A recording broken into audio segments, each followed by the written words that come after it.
Bonjour à tout le monde. Et on est dans les jours qui précèdent Yud Shvat.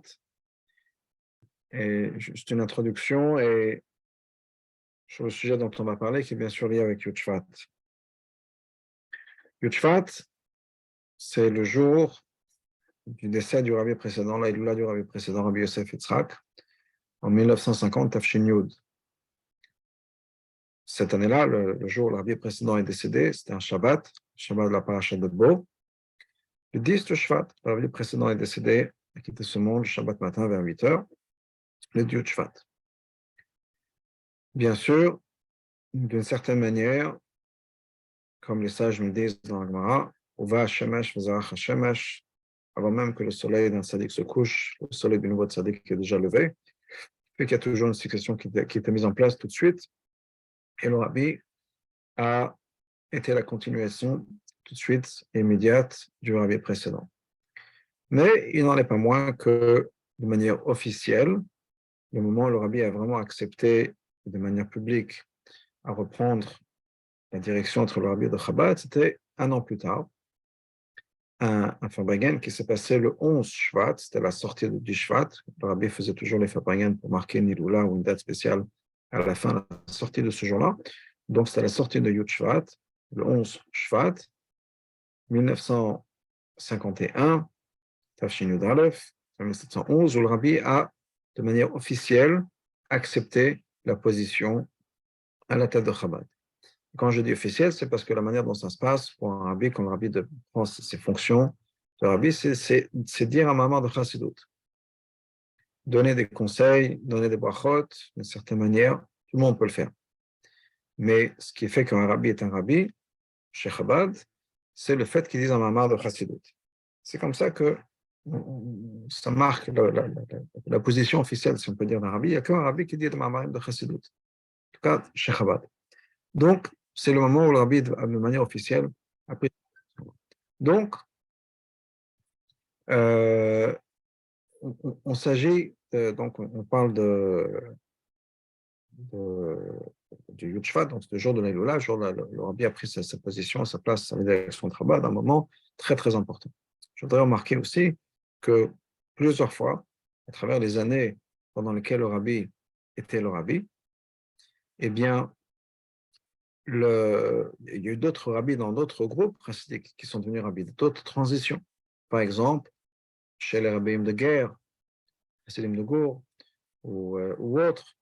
Et à chaque fois, le rabbi, quand il parlait de cet événement-là, mettait l'accent sur le fait que c'est maintenant un nouveau rabbi qui est venu là. Donc, c'était plus sur la succession que sur le décès de cette tzaddik. Par rapport à nous, Yud Shvat aussi, c'est le plus important, c'est bien sûr le fait que c'est le moment, le jour où le rabbi a pris sa place à la tête de Chabad.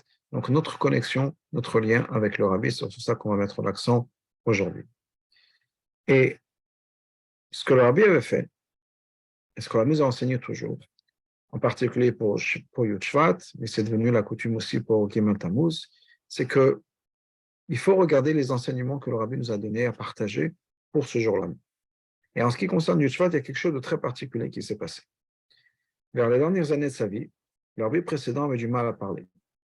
Quand il parlait, ce n'était pas clair, il avait souffert de faire une attaque cérébrale et c'était difficile pour lui de parler. Et donc, quand le rabbi précédent en parlait, quand les gens rentraient en Yechidot, etc., il y avait souvent un interprète qui était là pour expliquer, les gens qui n'avaient pas l'habitude d'entendre le rabbi précédent, ce n'était pas clair, pour expliquer aux gens ce que le rabbi voulait dire. En ce qui concerne les femmes moyennes et les enseignements, ce que le rabbi précédent faisait, c'est qu'il prenait un mahama de Chassidut qu'il avait donné dans les années précédentes et qu'il partageait, il demandait qu'on l'aurait imprime pour une date particulière. Entre autres, Yud Shvat, de cette année-là, Tafshin Yud, le rabbi précédent avait préparé une série de mahamas, ce qu'on appelle chez Chabad un hemshech, une continuité, un continu de 4 mahamarim d'ailleurs, qui était prévu à l'avance pour les dates particulières et en commençant à partir de Yud Shvat, Shabbat Yud Shvat, où le rabbi précédent avait fait un mahamar pour ce jour-là, pour le Shabbat de Yud Shvat. Quelle était la date particulière? Pourquoi est-ce que le rabbi précédent avait préparé un mahamar pour le Shabbat Yud Shvat? Parce que Yud Shvat, c'était le Yortzat de la grand-mère du rabbi précédent, la rabbinite Rivka, la femme du rabbi Marash, Et donc, pour marquer la date, le Yortzeit, la Eloula de sa grand-mère, le précédent avait préparé un mamar, être publié, le mamar, le fameux mamar Bati Legani. Bati Legani, ensuite, donc la première partie avec 5 chapitres. Ensuite, il y avait une deuxième partie qui était prévue pour Yud Gimel Shvat, le 13 Shvat. Le 13 Shvat, c'est la Eloula, le Yortzeit de la mère du rabbi précédent, la Rabbanit Shtenasa, qui est décédée Yud Gimel Shvat, et elle est décédée à New York. Donc, elle est décédée après l'arrivée du rabbi aux États-Unis. Elle était déjà à New York. Et une fois qu'elle était là-bas, elle est décédée. Elle est enterrée d'ailleurs juste en face où il y a les rabbiniot. Donc, il y a la rabbinite Shtansa, la femme du rabbi Rachab, qui est à côté du Yoel. Là, la rabbinite Chabadina, la femme du rabbi précédent, et la rabbinite Chaim Mushka, notre rabbinite, qui sont les trois en face du Yoel. Ensuite, il y a un mamar qui était prévu pour Purim.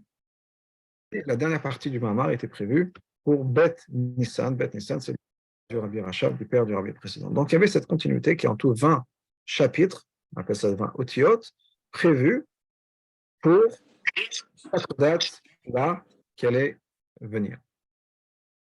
Et en particulier, donc, Yud Shvat. Et ce que le Rabbi nous a enseigné, ce que le Rabbi nous a dit, c'est que quand on veut savoir quelle est la leçon à prendre pour la Ilola, qu'est-ce qui arrive Yud Shvat, comment est-ce qu'on peut se préparer pour Yud Shvat, eh bien, il faut regarder ce que le Rabbi précédent nous a enseigné. Et d'ailleurs, le Rabbi nous dit, dans le Rabbi précédent, on avait déjà tout prévu à l'avance. Et dans le mamar de Bati Legani, on voit entre autres que le fait que le Rabbi précédent parlait déjà de Saïloula. Et là-bas, il est marqué qu'une personne ne sait jamais quand on va quitter le monde, on n'a pas le luxe, si on peut dire, le luxe c'est même moi, de se dire, attendez-moi, j'ai encore des choses à faire, donnez-moi un peu de temps, le temps de m'organiser. On ne sait pas quand le moment arrive, le moment arrive, le moment arrive, et on n'a pas le contrôle de dire, attendez-moi, j'ai encore des choses à organiser. Et donc, il faut toujours être prévoyant, toujours être rempli de zrizout, de faire les choses rapidement et vite, parce qu'on ne sait pas quand est-ce que le moment va venir. Donc déjà, le rabbi précédent parlait de ça. Et le rabbi nous dit, voilà, on voit très clairement que le rabbi précédent savait ce qui allait se passer. Il en a parlé. D'ailleurs, pour quelque chose de complètement différent, le rabbi nous avait expliqué que le rabbi précédent clairement savait que ce qui allait se passer, et non seulement ce qui allait se passer, mais le jour même où ça allait se passer, qui était le 10 Shvat, et le rabbi avait déjà parlé. Comment on sait ça? Une des choses que le rabbi a partagé avec nous, enfin quelque chose qui était public, comme on sait, c'est que la signature du rabbi précédent avait changé avant Yud Shvat. Un an avant qu'il quitte ce monde-là, la signature du rabbi précédent avait changé. Comment est-ce qu'elle avait changé? Eh bien, le rabbi précédent, le nom du rabbi précédent était Yosef Yitzhak. Eh bien, le Yud de Yitzhak, la dernière année de sa vie ici sur Terre, le rabbi précédent, au lieu d'écrire en cursive comme on écrit les lettres normales, a écrit le Yud de Yitzhak comme on écrit dans un Sefer Torah, les lettres carrées comme imprimées, si on peut dire, avec un gros Yud qui ressemble un peu à un carré avec une ligne en haut, une ligne en bas, mais pas juste un petit trait comme on l'écrit normalement. Donc pendant toute la dernière année de sa vie, le rabbi précédent a écrit le Yud de Yitzhak comme ça, comme dans un Sefer Torah. Maintenant, personne ne comprenait à l'époque pourquoi. Mais une fois qu'est arrivé Yud Shvat, le rabbi nous a expliqué, voilà, les chassidim m'ont expliqué pourquoi. Yud, le Yud de Yitzhak, était marqué en caractère gras, si on peut dire. C'était pour montrer qu'il y avait quelque chose de particulier à cette date-là. Yud, le 10, qui est le jour où le rabbi précédent est décédé. Mais non seulement le rabbi précédent est décédé le 10, il est décédé le 10-5, si on peut dire. 5, c'est le cinquième mois, c'est le mois de Shvat. Le mois de Tishrei étant le premier mois. Cheshvan, Kislev, Tevet, Shvat. Le 10-5. Eh bien, la lettre que le rabbi précédent a changée, le Yud de Yitzhak, était la cinquième lettre. Il n'a pas changé le Yud de Yosef, qui était la première lettre. C'est le Yud de Yitzhak qui était la cinquième lettre. Donc on a Yud, Vav, Samer, P, Pesofit. Puis la cinquième lettre, c'est le Yud de Yitzhak. Donc le rabbi précédent nous a donné une date, il nous a annoncé un an avant, 10, 5. Le 10, Shvat, était cette date-là où les choses allaient se passer. Alors on n'avait pas compris avant, mais avec le recul, le rabbi nous explique, on a compris ce qui s'était passé. Donc le rabbi précédent avait déjà tout prévu, il savait ce qui allait se passer. Et quand il nous a donné ce message-là, ce mamar de Bati Legani, c'était un enseignement pour tous ces chassidim. Quelle est la leçon qu'on va prendre? Arrive le moment de Yud Shvat. Alors, une des leçons, bien sûr, je l'ai dit, c'est la zrizout, qu'il faut faire les choses avec énergie, vigueur et rapidement, sans repousser, parce que, encore une fois, si on repousse les mitzvot, on ne sait jamais quand on pourra les refaire. si on pourrait le refaire. Il y a ce que Chazal nous dit, basé sur un passouk la semaine dernière, par Shadbo, qui dit Ushmartem et matzot, il faut garder les matzot. Et Chazal nous dit, Rachid le ramène, qu'on faut lire ça aussi, Ushmartem et mitzvot, il faut garder les mitzvot. C'est de quoi garder les mitzvot. De la même manière, si tu as l'opportunité de faire une mitzvah, ne rate pas l'opportunité. Mais ça joue sur le mot de chametz aussi. Pourquoi? Parce qu'une matzah, quand on la laisse attendre, on laisse la pâte se reposer, et qu'on la laisse comme ça plus que 18 minutes, eh bien, au lieu d'avoir une matzah, on a du chametz. Il y a la même chose avec une mitzvah. Si on la laisse, on la met de côté, ne serait-ce que pour quelques minutes. Au lieu d'avoir une mitzvah, on a l'opposé d'une mitzvah. Donc, c'est très important de faire des choses à l'heure, rapidement, avec énergie, avec zrizout. Ça, c'est de manière générale qu'un enseignement qu'on a. Mais il y a quelque chose de très particulier que le rabbi nous dit, on a dans ce Mahamar. Et un point important du Mahamar est cette idée de Dira Betartanim.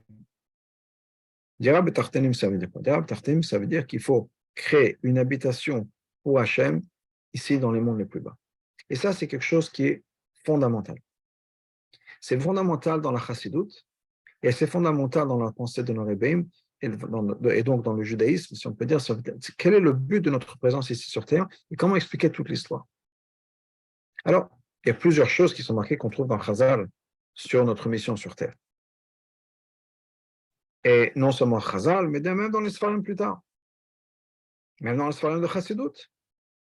Pourquoi est-ce que l'Neshama est descendu ici sur Terre? Là, vous avez certainement entendu, par exemple, qui est transformer le monde, élever les intentions de Klusha, faire un tikkun, tout un tas de choses qui sont marquées. Et tout ça, c'est vrai. Mais il y a une idée qui est fondamentale, qui revient déjà au Midrash Tanchuma, qui nous dit que la raison pour laquelle Hachem a créé le monde et la raison pour laquelle nous sommes là ici, c'est pour avoir une dira betartonim, une habitation pour lui, ici dans les mondes les plus bas. Et quand on comprend ce concept, comme il expliquait dans Chassidut, on a une vision très claire de notre mission, de judaïsme, parce que c'est quelque chose que des fois étonne les gens. Si on parle de judaïsme comme étant une religion, alors le judaïsme c'est bien sûr beaucoup plus qu'une religion, mais limitons-nous avec ces termes simples. Okay? C'est une religion, et beaucoup de gens le disent, où on a l'impression qu'il n'y a pas trop de spiritualité. C'est l'action. Ce qui est important, Maaseh Waika. L'action est la chose la plus importante. Quand on parle des fêtes juives, il y a la blague bien connue. C'est quoi les fêtes juives? Ils ont voulu nous tuer, on a gagné, allons manger. Ça veut dire quoi? Ça veut dire que tout ça, il s'agit de... La différence, c'est quel est l'impact qu'on va avoir sur Terre. Changer les choses du monde. Il y a une histoire avec un rabbi, un Rosh Hashiva, j'ai oublié le nom du rabbi, avec qui l'histoire s'est passée, pas un rabbi de Chabad, un rabbi et un Rosh Hashiva qui se sont rencontrés. Et le Rosh Hashiva, le rabbi demande à Rosh Hashiva de faire un pilpoul. Donc, il donne un shiur, le rabbi fait un shiur, le Rosh Hashiva donne son pilpoul. Et après 45 minutes de pilpoul, le rabbi le regarde, il lui dit très bien, très beau, très profond, etc. Mais, il lui dit en yiddish, des kashes geblieben. Le kashes, ça veut dire la question. La question reste. Alors, il réfléchit, le Rosh Hashiva réfléchit, effectivement, si on a il y a une idée, une chita, qu'il n'a pas adressée, mais d'après cette chita, ce qu'il a dit n'a pas encore du sens. Il faut encore l'expliquer. Donc, ce Rosh Hashiva continue encore une fois pendant 10 minutes, un quart d'heure, expliquer ce qu'il dit, ça marche aussi d'après cette chita, d'après cette opinion-là. Bon, regarde le rabbi, alors maintenant vous êtes satisfait. Le rabbi dit, c'est des kashes geblieben. La question est restée. Alors, Rosh Hashiva réfléchit, dit quelle question, je ne vois pas comment il y a question, mais peut-être qu'effectivement, si on comprend une certaine opinion d'une certaine manière, alors il est possible de dire qu'il y a encore un problème avec ce que j'ai dit. Donc, il repart pendant encore quelques minutes en disant, voilà, je voudrais expliquer comment même d'après cette interprétation de cette opinion, il n'y a pas de question. Il est reparti pendant quelques minutes, il regarde le rabbi, il dit, alors maintenant c'est bon. Le rabbi le regarde, il dit, la question reste. Il dit, rabbi, je ne sais pas quoi vous dire, je pense avoir couvert tous les aspects, tous les angles de cette question-là. Je ne vois pas à quoi vous parlez. Il dit, non, je ne parle pas de ton pilpoul. Je parle de la kasha, comme on parle souvent de la kasha de Tom Khitnim, la nourriture. Kasha, c'est aussi le pudding, la nourriture sur la table. Tu parles, mais la nourriture reste sur la table. Ça veut dire quoi? Des fois, c'est la théorie. Et la pratique, c'est quoi? On fait une bracha sur la nourriture, là, on a changé quelque chose. Est-ce qu'un Dvar Torah qu'on a dit, est-ce que c'est vrai, est-ce que c'est pas vrai? Bien sûr, il faut étudier la Torah, mais ça, on ne sait pas. Et quand on fait une bracha sur un aliment, on est sûr d'avoir fait un impact sur le monde, on a changé quelque chose. Donc, l'idée, c'est quoi? Parce que je raconte cette histoire, que ce qui est important, c'est effectivement d'avoir un impact sur le monde, de transformer le monde. Cette idée du Rabbi Tartem qui explique pourquoi on a mis l'accent sur l'action Hamas et Oika, et on va arrêter un juif dans la rue pour lui demander s'il va mettre les tefillin, ou bien une femme pour allumer les bougies de Shabbat, même si après, ils vont rien faire d'autre, même si ça ne va pas nécessairement leur changer leur vie. Alors, on espère bien sûr qu'une action va amener à une autre, etc. Mais il y a quelque chose dans cette action-là, qui est bouleversant et qui transforme le monde et l'univers. Et qui peut être cette action qui va faire venir Mashiach. Parce que ce qui est important, c'est l'action. Cette idée de Dira Betartonim. Et ça, c'est quelque chose qui est fondamental dans l'approche de la Chassidoute. Encore une fois, c'est basé sur Midrash, c'est basé sur Chazal, ce n'est pas quelque chose qui est inventé par la Chassidoute, mais qui est vraiment, qui nous dit, voilà, l'explication de toute l'histoire, l'explication de la Galoute, l'explication de tout ce qui est en train de se passer dans le monde, c'est ça. C'est Dira Betartonim. Dans les mondes les plus bas. Les mondes les plus bas, c'est quoi? Les mondes les plus bas, c'est selon les mondes qui sont les plus déconnectés d'Hachem. Et plus c'est déconnecté d'Hachem, plus c'est simple, si on peut dire, moins on ressent la présence d'Hachem, plus on est bas. Parce que quand on parle de Tartonim bas, ça ne veut pas dire les mondes qui sont, quand on est à la montagne, on est plus, quand on est à la mer, on est plus loin d'Hachem. Ce n'est pas ce que ça veut dire bas. Bas, c'est est-ce qu'on est plus ou moins conscient de la présence d'Hachem. Plus on est conscient d'Hachem, plus on est haut, moins on est conscient d'Hachem, plus on est bas. Dans le monde de Hatzilut, on est beaucoup plus conscient de la présence d'Hachem, il n'y a que Hachem, on est très élevé. Dans le monde de Bria, un peu moins. Dans le monde dans lequel on opère, dans notre monde à nous, on ne ressent pas la présence d'Hachem constamment. On a besoin de s'y rappeler, on a besoin d'y réfléchir, on a besoin de s'informer. Ce n'est pas quelque chose qui est inné. Un être humain, peut-être qu'à la naissance, on ressent tout de suite la neshama, mais après un certain moment, on oublie. Et on a besoin d'étudier la Torah, on a besoin de s'enseigner, on a besoin de faire des mitzvot pour se reconnecter avec Hachem, parce que ce n'est pas quelque chose qui est évident. Et donc, on est dans un monde qui est effectivement les tartonim, un monde où on est détaché d'Hachem. Et on a besoin de faire cet impact-là, d'avoir transformé le monde, qui est la raison pour laquelle on a besoin d'avoir un Mishkan ou un Beth Amikdash, qui est une maison physique, matérielle. On ne dit pas Hachem est juste dans mon cœur. Non, on a besoin d'avoir quelque chose, un objet, un endroit précis. Et d'ailleurs, quand on fait notre filote, même au jour d'aujourd'hui, sans Beth Amikdash, on se tourne vers un endroit précis qui est Yerushalayim, vers le Beth Amikdash. Ce n'est pas justement Hachem est partout. Non, on parle, bien sûr Hachem est partout, mais on parle d'un endroit particulier vers lequel on doit diriger notre filote. Et quand on parle de tfilat, il faut qu'on mette des tfilines par exemple, et les tfilines doivent être faits de manière très très précise. Il ne faut pas dire oui, Hachem, est-ce qu'Hachem, ça fait une différence, est-ce que j'écris Shema ou est-ce que j'écris pas Shema, est-ce qu'il y a un lève de plus, un lève de moins, un vav de plus, un vav de moins. Hachem, au-delà de tout ça. Non, il faut que les choses soient dans les plus détails, les détails les plus précis possibles, les plus mineurs possibles et moindres possibles. Parce qu'effectivement, c'est plus on rentre dans le bas, dans le détail, dans le fini, plus là, on va révéler Hachem qui est infini. Et que Hachem est tellement infini qu'il peut aussi se trouver dans un endroit particulier, dans une boîte de 4 cm sur 4 cm, avec un parchemin qui doit répondre à des mesures exactes et décrites de manière très, très précise. Et c'est vrai pour toutes les mitzvot.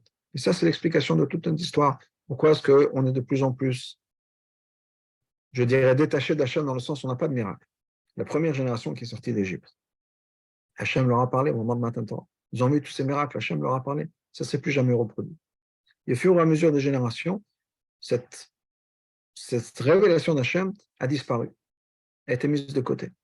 Il y a eu les Nevim, les Tanaïm, les Moraïm, etc. Après, il y a eu les Rebbeim. Et même maintenant, on n'a plus les Tanaïm, on n'a plus les Moraïm, on n'a plus les Nevim, on n'a plus Moshe Rabbeinu. Et même après Gimel Tammuz, la présence du Rabbi est différente de ce qu'on avait avant. Et tout ça, c'est pourquoi? Parce qu'on est en train d'avancer vers l'amour de Mashiach, où on a besoin que ce soit les Tartonim qui deviennent responsables de leur relation avec Hachem. C'est quelque chose qui doit venir du bas. Pas quelque chose qui vient du haut, mais quelque chose qui vient du bas. Et ça, c'est le secret de l'idée de Tartonim. Donc ça, c'est quelque chose d'important, cette idée de Dira Tartonim. Eh bien, ce que le Rabbi nous explique, c'est qu'en l'idée de faire pour Hachem une Dira Tartonim, il y a 3 éléments. Ce que le Rabbi précédent dit dans le Mahamar de Bati Legani, qui encore une fois, c'est la leçon que le Rabbi nous donne pour les jours de Yud Shvat, ces 3 points particuliers. Premièrement, il faut faire pour Hachem, une dira lo yidbarech, que ça doit être fait pour Hachem. Deuxièmement, ça doit être une dira. Une dira, c'est une habitation. Et troisièmement, betarte. 3 points, et chaque point veut dire quelque chose. Alors, étudions ça point par point. Première chose, lo yidbarech. On doit faire ça pour Hachem. Pour Hachem, ça veut dire qu'on ne doit pas faire ça pour soi-même. On fait quelque chose, on fait pour Hachem. On appelle ça les Shem Shamayim, les Shema. Mais c'est quelque chose de très important. Parce que quand on fait quelque chose pour Hachem, ce n'est pas juste la manière dont on le fait qui est différente. Mais c'est ce qu'on fait qui va être différent aussi. La quantité, la qualité, l'enthousiasme qu'on va avoir. Si on le fait pour Hachem, il n'y a pas besoin que ce soit, ça dépend de moi. C'est avec quelque chose qui doit être fait complètement le Shem Shamayim. Et je vous prenais plein d'exemples. Dans l'étude de la Torah, par exemple, chacun a ce que Chazal appelle Makom Shilibo Chafetz, ces choses que on aime étudier.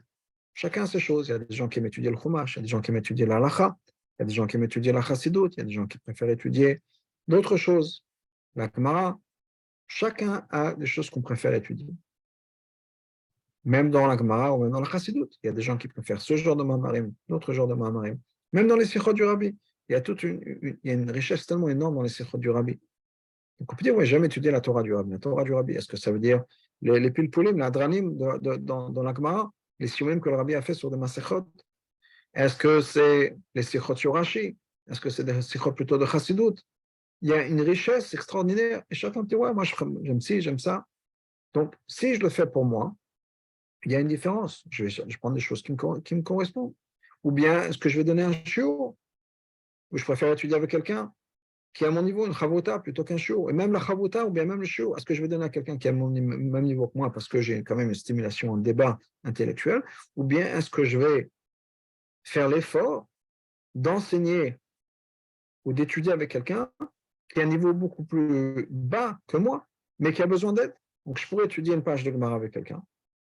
Et je peux étudier avec quelqu'un qui va stimuler ma raison et mon intellect. Avec quelqu'un, je vais étudier vraiment une page avec Rashi, Tosfot, le Maharshal, le Maharam, et un Ksot, etc. Ou bien, je vais passer une heure à étudier avec quelqu'un qui va en train de lire les mots, mot à mot, etc. Qu'est-ce qui est le plus important? Voilà. Si je fais ça pour Hachem, il n'y a pas de différence. C'est une heure de Torah, c'est une heure de Torah. En plus, je rajoute Avat Israël, j'étais là pour quelqu'un. Si je le fais pour moi, alors bien sûr, avec des bonnes intentions, j'étudie la Torah. Peut-être que je vais choisir les choses qui me font plaisir à moi.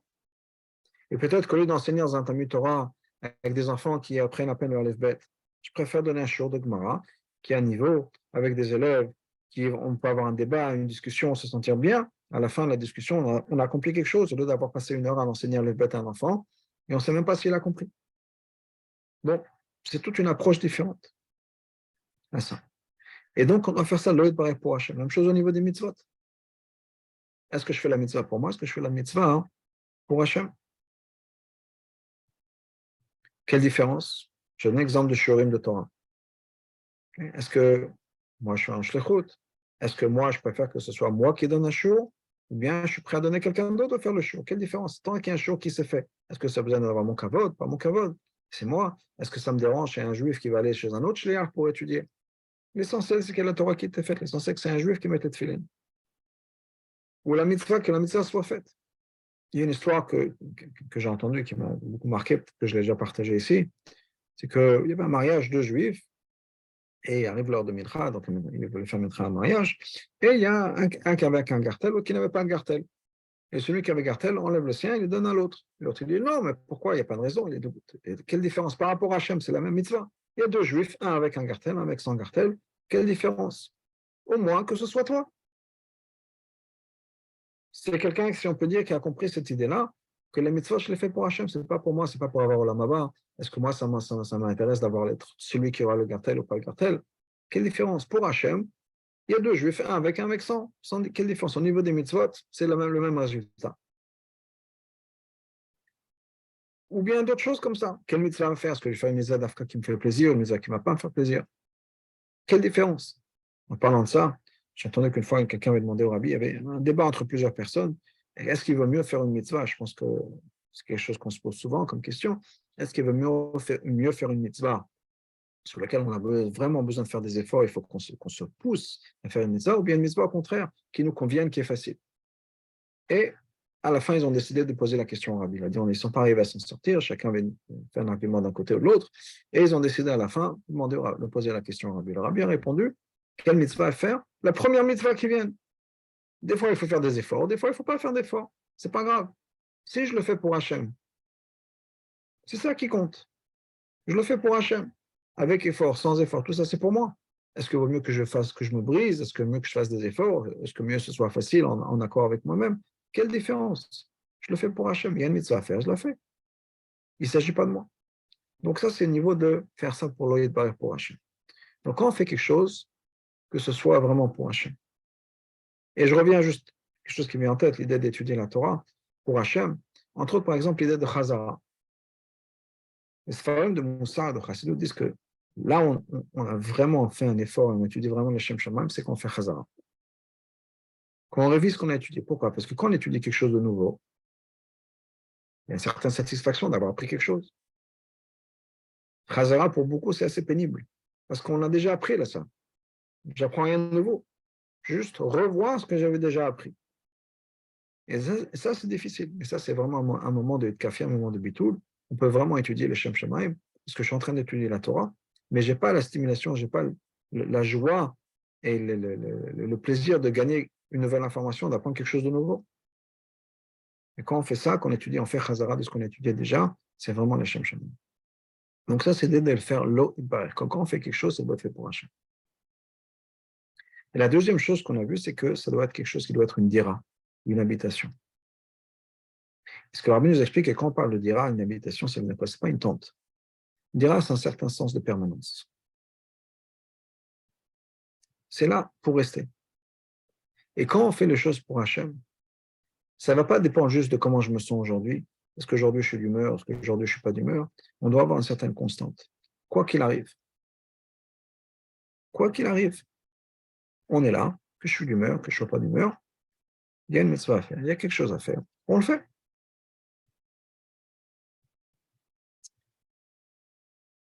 Et il y a tellement de choses dans notre vie où c'est des choses qui sont aléatoires. Pour moi, par exemple, c'est la tefila. La tefila, je peux dire qu'il y a une grande différence entre les jours où je peux me concentrer, il n'y en a pas beaucoup, et le jour où j'ai tout un tas de choses qui me passent par la tête. Il y a des hauts et des bas. Au niveau de l'étude, il y a des moments, des jours où on peut se concentrer sur l'étude, il y a des choses, il y a tellement de choses qui nous passent par la tête, on a du mal à se concentrer. Et ça ne devrait pas être comme ça. Normalement, quand on est concentré pour Hachem, il n'y a rien d'autre qui existe. Et quand je le fais, et c'est tous les jours la même chose. Il y a un certain degré de constance et de persistance, de persévérance qu'on va avoir dans notre travail d'Hachem. On n'est pas censé avoir des jours, mais encore une fois, c'est une réalité. Mais normalement, on devrait mettre les choses au niveau, on est là pour Hachem, on est là pour Hachem. Et que je sois d'humeur ou que je ne sois pas d'humeur, il faut faire un vite, il faut faire Télim, il faut faire Chitat, il faut faire un mam, on le fait. Ah, je ne suis pas de bonne humeur aujourd'hui, je n'ai pas une bonne journée au travail. Ok, ben c'est pas grave. Bien, comment est-ce qu'on parle? Il y a le médecin d'Avat Israël, on rentre à la maison, comment est-ce qu'on parle à sa femme, à son mari? Ah, aujourd'hui, on a une journée difficile. Est-ce qu'on se lâche? Non. Il y a une certaine constante avant le Ma'avodat Hashem. Le fait que j'ai une bonne journée, pas une journée, ça n'implique personne d'autre, il n'y a rien autour. Alors peut-être effectivement, moi, il y a des choses qui se passent dans ma tête, mais ça ne va avoir aucun impact sur le monde autour de moi et sur les gens avec qui j'ai une interaction et dans ma Avodat Hashem, dans mon étude de la Torah, dans ma tefila, etc. Encore une fois, c'est madriga à obtenir et à atteindre, mais ça devrait être la réalité. Et finalement, c'est dans l'idée de Tartanim. Et Tartanim, le Rabbi explique, ça veut dire quoi? C'est dans l'action. Ou bien c'est dans l'étude de la Torah, dans les choses qui sont peut-être au-dessous de nous, mais qui doivent être faites, l'Oed pour Hachem, dira de manière constante, même si c'est des choses qui sont au-dessous de nous. Par exemple, j'ai donné des exemples dans l'étude de la Torah, qui sont donnés des exemples que le Rabbi avait donnés, qui est dans mon étude. Est-ce que je vais étudier avec quelqu'un qui a mon même niveau d'étude et qui va stimuler mon intellect et ma passion, ou bien je vais me forcer à faire des choses qui sont plus basses que moi? Alors, plus basse que moi, ça peut être à plein niveau. Un des exemples que le Rabbi donne, c'est par exemple étudier la halakha. Étudier la halakha, c'est le tartonim de la Torah. C'est quoi? C'est l'action concrète. Si j'ai mélangé un café au lait avec une cuillère de viande, c'est pas un pilpoul, c'est pas un maman de chassidut qui part du monde de Hatzilut ou de je sais pas quoi. C'est une question dans ma cuisine. C'est les tartonim, quoi faire? J'oublie, il y a le biaro. Qu'est-ce que je suis censé faire? Des choses comme ça, concrètes, qui sont peut-être les choses les plus basses de la Torah. C'est pas les pilpoulim, mais c'est pas qui c'est quoi, mais c'est l'action de la Torah. C'est un exemple de tartonim. Et avoir encore une fois cette idée de faire l'oïd barech dira, d'avoir une permanence dans l'étude de la Torah, dans l'étude de la halakha, de savoir quelle est la halakha, d'étudier la halakha. Alors, il a dit d'obtenir une smicha, d'étudier pour devenir rave, alors qu'on soit vraiment rave, ou bien moi avoir une connaissance de la halakha. Mais l'étude de la halakha, c'est quelque chose qui fait partie de tartem. L'idée de mifsaïm, d'aller voir des gens autour de nous et leur dire est-ce qu'ils font, on s'arrête pour mettre les tefilines. Il y a quelqu'un pour demander d'allumer les bougies de Shabbat, de les encourager à amener leurs enfants au Talmud Torah dans une école juive. Est-ce qu'on prend le temps pour ça? Ou bien on est juste préoccupé avec ces choses qui sont Berumo Shalom, dans des choses très élevées. Ou bien est-ce qu'on peut prendre du temps pour les choses qui sont plus bas de nous? Et c'est là où ça fait vraiment la différence. Une fois, la différence est dans les tartonim. Souvent, dans la Chassidut, on ramène cet exemple. Quand on veut élever quelque chose, il faut le faire passer par le bas. On prend un levier, on met le levier en bas. Et quand on a les choses, une charrette, des choses à prendre, ben on met les choses, on les prend les leviers, on les met par le bas aussi. Donc, c'est par ça qu'on est là-bas. Si on veut transformer le monde, il faut passer par le bas. Et le bas, encore une fois, c'est plusieurs choses. C'est dans l'action, c'est dans l'étude de la Torah, c'est vraiment des choses qui pourraient peut-être nous apparaître être un peu plus basses que nous, mais on le fait quand même, on prend quand même le temps pour ça. Donc ça, c'est l'idée de dire à Tartin. Eh bien, je voudrais vous proposer quelque chose. On est maintenant à quelques jours de Yud Shvat. Mais avant de le faire, je voudrais rajouter un autre point. Avant de dire ce que je voulais vraiment, avec lequel je voulais conclure. En Tafshinun Bet, 1992, une semaine avant Yud Shvat, le rabbi a parlé de quelque chose dont il n'avait jamais parlé avant de cette manière-là. Je vous ai dit plus tôt que le rabbi précédent avait du mal à parler ces dernières années. Et un docteur était voir le rabbi. On demandait au rabbi comment ça se fait qu'un rabbi, pourquoi est-ce qu'Hachem fait une chose pareille, qu'un rabbi ne puisse pas parler? C'est comme ça que le rabbi travaille. C'est comme ça qu'il transmet la Torah par sa bouche, c'est comme ça qu'il donne des enseignements aux gens, en leur disant voilà ce qu'il faut faire, etc. Comment est-ce qu'un rabbi ne puisse pas parler? Eh bien, le rabbi a répondu que c'était un vieux problème, une vieille histoire. Et on trouve déjà dans le Chumash cette question-là. Moshe Rabbeinu, le premier rabbi, a dit à Hachem, je ne peux pas parler. Tu m'envoies dans une mission. Si je ne peux pas parler, comment est-ce que je peux faire cette mission? Qu'est-ce qu'Hachem a dit? Hachem a dit, effectivement, c'est un problème. Et je vais te donner une solution. La solution, c'est quoi? La solution, c'est de trouver quelqu'un d'autre qui va parler à ta place. Toi, tu dis ce que tu as à dire, et quelqu'un d'autre va expliquer, développer. Ce sera Aaron, pas c'était Moshe et Aaron. Donc Moshe était censé faire la mission. D'ailleurs, il allait voir Paro. Et il a dit à Paro ce que Hachem l'a dit dans les mots exactement de Hachem en hébreu. Et Aaron est venu pour expliquer, pour développer, etc. Mais le rabbi nous dit, c'est la même chose pour nous. Quand un rabbi ne peut pas parler, ça veut dire quoi? C'est-à-dire que c'est les chassidim qui doivent devenir les porte-paroles, du rabbi. À nous de transmettre le message du rabbi. Et ça, c'est quelque chose que le rabbi a dit juste avant Yud Shvat. Le dernier Yud Shvat, avant que le rabbi, c'est extraordinaire parce que c'était quelques semaines avant que le rabbi lui-même ait une attaque qui lui empêche de parler, de communiquer. Et donc, des semaines déjà avant, le rabbi avait dit qu'est-ce qui se passe quand un rabbi ne peut pas parler? C'est un message que c'est au chassidim de faire transmettre le message du rabbi. On est les porte-parole du rabbi. Attends, on ne peut pas être les porte-parole du rabbi, passer le message du rabbi si on ne connaît pas le message du rabbi. Donc, il faut s'instruire et étudier ce que le rabbi nous dit. Et donc, je voudrais vous proposer la chose suivante. Il y a les sikhot du rabbi. Les sikhot du rabbi, c'est unique à tellement de niveaux, mais dans tout ce que le rabbi a enseigné, c'est prendre toutes ces heures de Farbrengen et une partie, une section, en laissant les mamans de côté, qu'on sait qui a été revue par le rabbi, préparée, revue, éditée par le rabbi. Il n'y a pas eu d'erreur, il n'y a pas eu de confusion, c'était revu au moins 2 fois par le rabbi, et on sait que tout est comme il faut. C'est exactement le message du rabbi. Le rabbi lui-même nous a dit, quand en Tafshinun Bet, pardon, Tafshinun Aleph, le rabbi a dit qu'il faut se préparer pour Mashiach, et qu'il nous donne la mission, lui il a fait tout ce qu'il avait à faire, maintenant c'est à nous de le faire.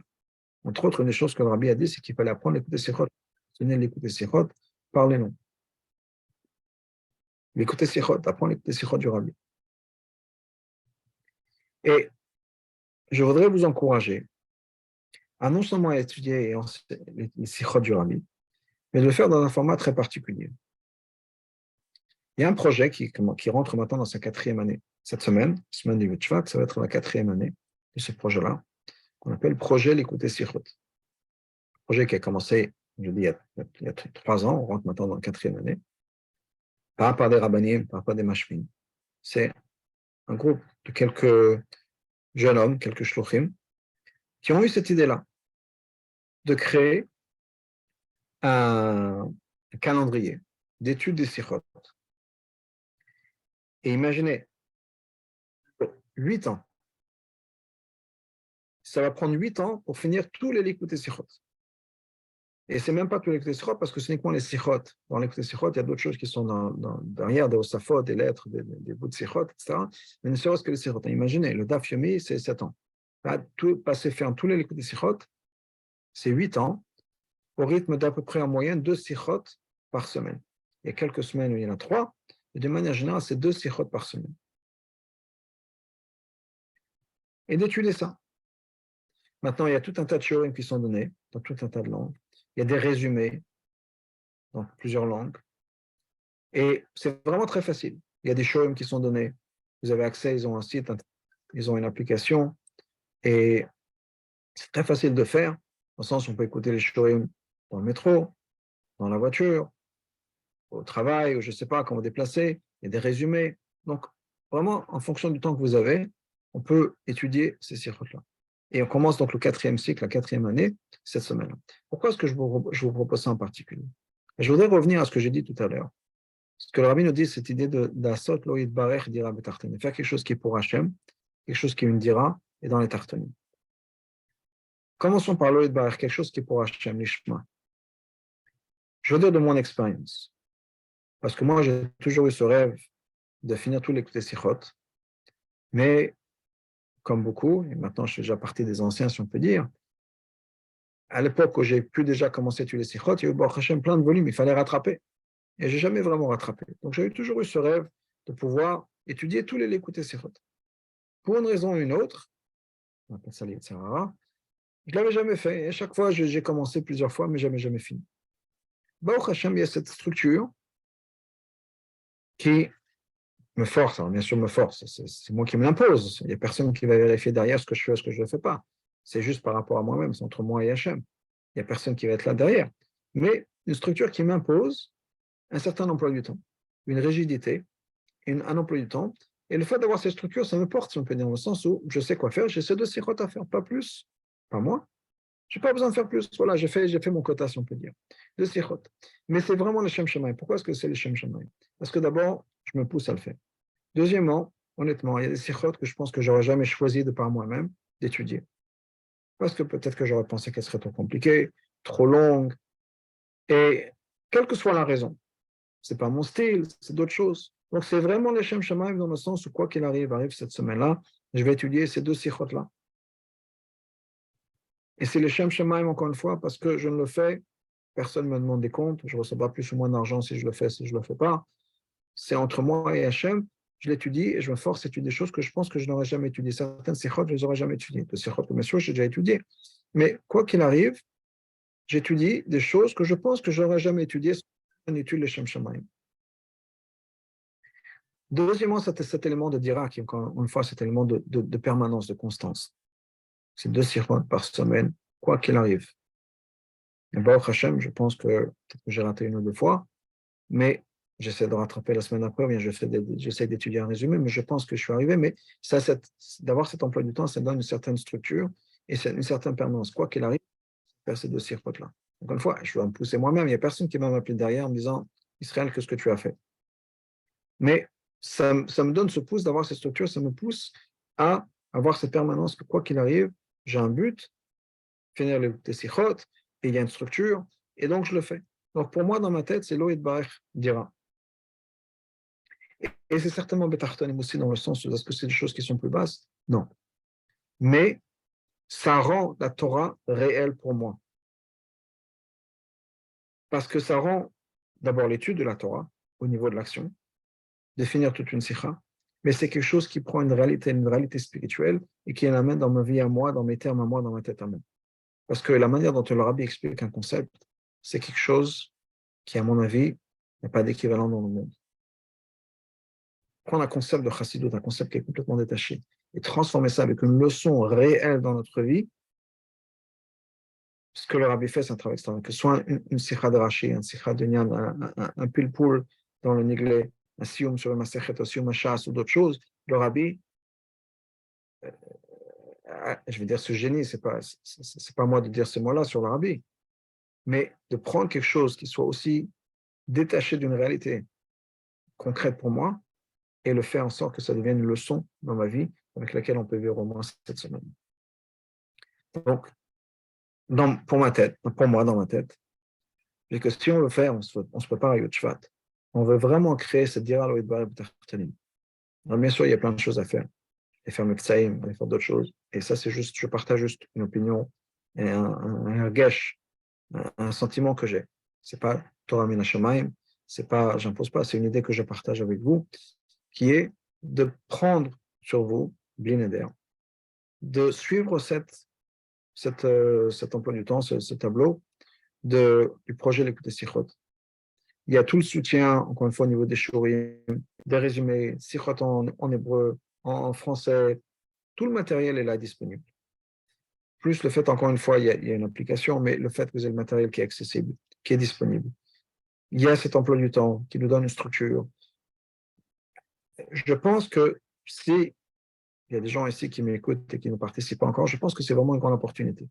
Et c'est un autre avantage. Ce n'est pas quelque chose qui est mal à la mata, qui nous a été imposé par le rabbi ou par le rabbi. Chitat, le rabbi précédent, on n'a pas le choix. Le Rambam, Takana du rabbi, comment est-ce qu'on peut ne pas étudier Rambam tous les jours? Que ce soit Sefer Mitzvot, un père avec 3 prakim. Projet d'écouter Sichot, c'est quelque chose qui venait de Chassidim, qui n'est imposé par personne et personne ne peut l'imposer. C'est vraiment un Yam Betartonim, c'est venu du bas. Un groupe de Chassidim qui a dit on veut faire quelque chose pour le rabbi. Donc je pense que ça coche toutes les cases, si on peut dire.